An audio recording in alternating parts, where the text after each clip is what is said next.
No knock at the door this morning. I was ready and waiting, eagerly waiting to answer that front door. I've even boiled the kettle in case they wanted a cup of tea first, before they surprised me with my lovely prize. But it didn't happen. They were in London, didn't have far to go, did they? Where was I? Zone 3. Odd one here, right? And I'll tell you why it's an odd one. I was a lot further down than that. If you remember, I was the bottom one of our cluster on Saturday, and I said I was going to go higher because somebody commented that the last 3 or 4 weeks I've always been too low, and I thought, do you know what? Yeah, let's go higher. And the average was sort of lower than where I am there, but I mean, I thought, yeah, bugger it, I'm going up above the average this time because I think a lot of people had gone higher, and I thought, yeah, let's go higher.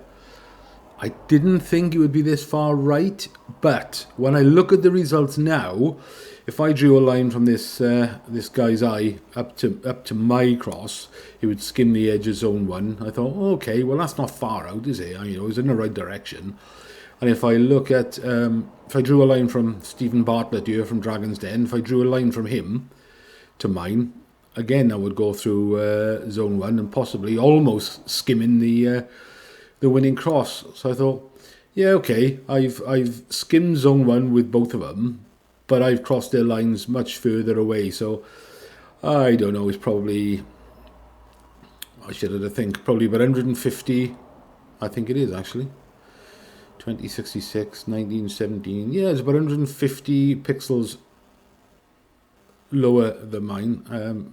So even though I was sort of in the right direction, I was about 150 pixels away from the winning cross, which, as you can see on the screen, is a huge amount. And yet, it's frustrating because if I'd crossed them over slightly sooner, I could have been the winner. But I say this most weeks, that one of my eye lines will nearly always be spot on. It's the other one that lets me down. But yeah, both of these were sort of in the right direction, but I joined them up too far, too high, too left. But let's have a look at the judging then. What did they think of this? Quite a spread here, isn't there? Look at this huge spread. Width-wise, definitely. I mean, look how far apart those two are. It's a couple of 100 pixels apart. But when you look at this one here, under this bottom right in, and there's one all the way up here, right up the top on this sort of a bar at the panel at the top thing. How far apart are they? Got to be 400-500 pixels apart, at least. That's a massive spread. There's another one over there. So, judging-wise, they saw it, I think, very much like us, completely different from each other. There's only one, maybe two, that's anywhere near. In fact, I don't think there's any crosses there that would be in zone 2. The closest one would be in zone 3. But they haven't taken any out yet. And that's a tricky one to decide what to take out. I would have thought by any stretch it's going to be around by the right in somewhere. So that top one there is going to have to go, isn't it? Because it's too high. But it's a tricky one to decide what to take out there if you're the head judge, because there isn't really much of a cluster. They're all spread out all over the place, and they're all extremes. I mean, to me, if you're going to take that top one out there, you really got to take this one out as well. So that's going to be 2 of them gone. But yeah, that's a big spread there. Let's skip to the end and see what they did.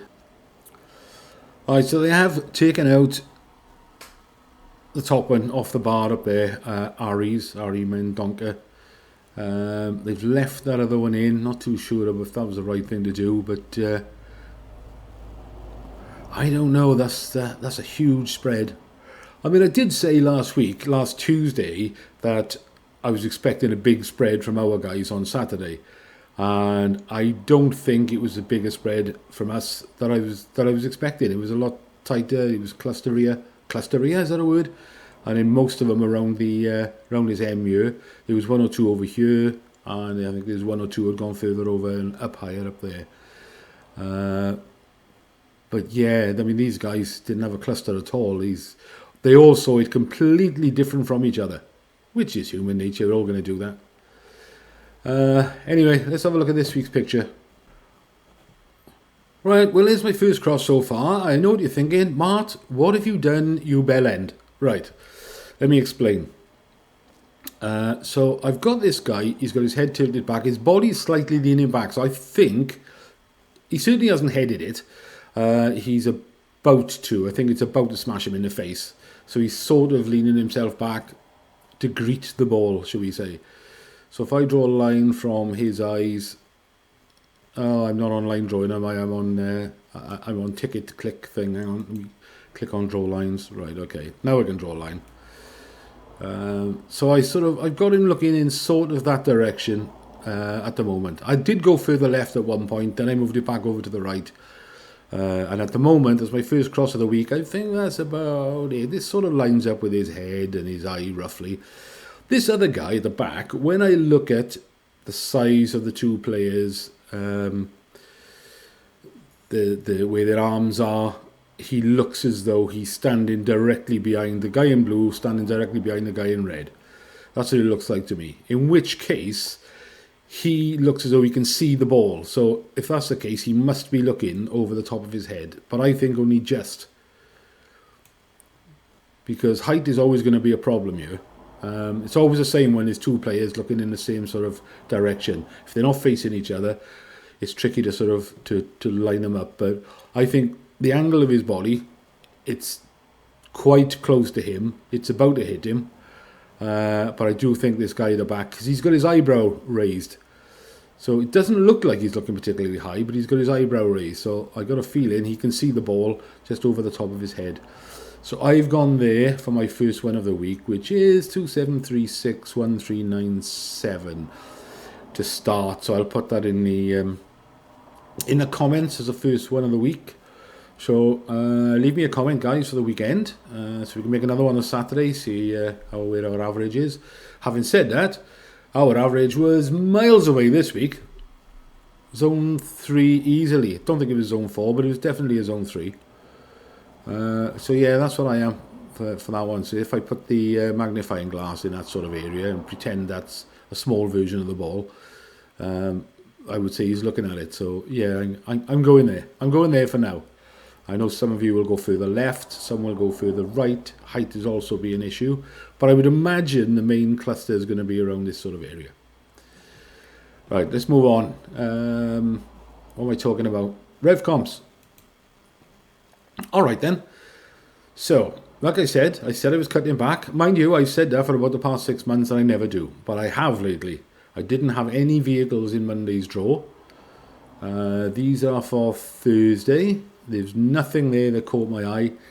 They're usually too expensive or too high odds. Didn't fancy this Q7, too big.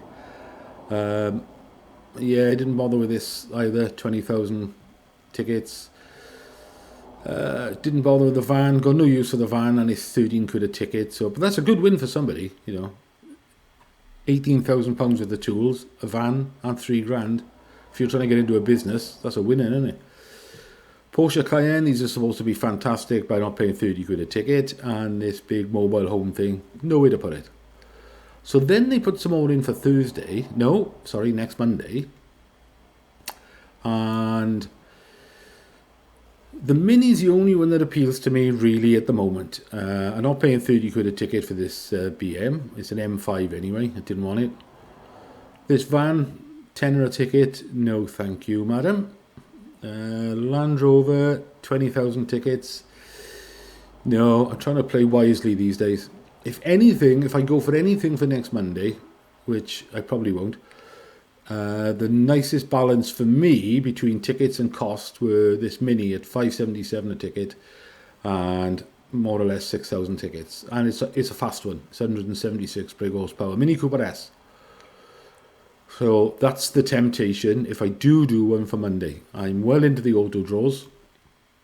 I seem to prefer the auto draws these days. I haven't bothered with this one. This Renault Clio Hybrid. I know it's a 1600 with a battery as well. This is the one I'm winning tomorrow.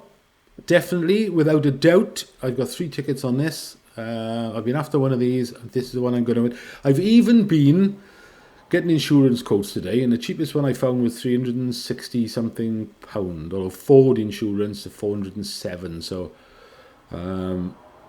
I've got the insurance, the tax is £190 a year. That's coming out of the £1,000 that comes with it. So 600 quid, it'll be taxed and insured. Leaves me with £400 to fill it with fuel and go out and play with it for a couple of weeks. But yeah, that's coming to me tomorrow night. What struck me as well was the shape on the Porsche Macan next to it in this picture, and the Puma ST. I noticed, and I wondered if the designer of the Puma was influenced by the Porsche Macan.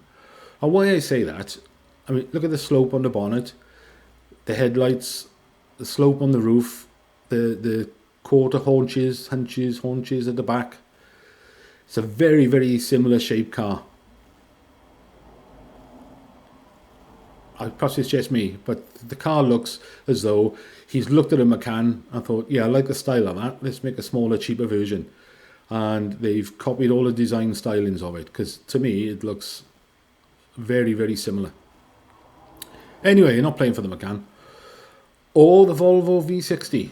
Too big, 10,000 tickets. I do like this Nissan Qashqai, and I won a £5 credit last Thursday, which I spent on tickets on the Puma. I added some, obviously. And I won another £5 last night credit on the What's the Word in the live draw. I'm pretty lucky with that. I usually win every week. Don't usually win 2 draws in a row like I did this time, but I did. So that's going to be going on.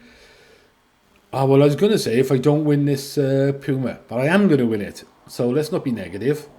And whether I win or not, I'm still going to buy tickets on this Qashqai. So that £5 credit will be going on this Nissan Qashqai. Hopefully, I'm not going to buy any tickets till Thursday's draw. So if I can win another £5 Thursday, that'll be enough to pay for 3 tickets on this Qashqai, and I wouldn't have spent anything. They're also doing a telehandler. I've seen Jeremy Clarkson drive one of these with disastrous effects. But that's £40,000 cash alternative. But it is 50,000 tickets, though, is the problem. See, if I had a big garden, right, or a field behind my house, I'd be trying to win these and buying these just so I could go out and play with them after work.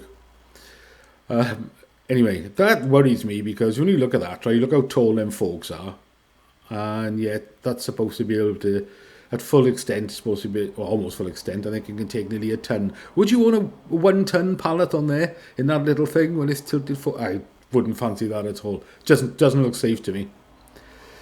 Anyway, I'm waffling about telehandlers that I don't want, that I'm never going to buy. So let me know how you got on. Leave me a coordinate for Saturday's video. And enjoy the rest of the week. Good luck, everyone.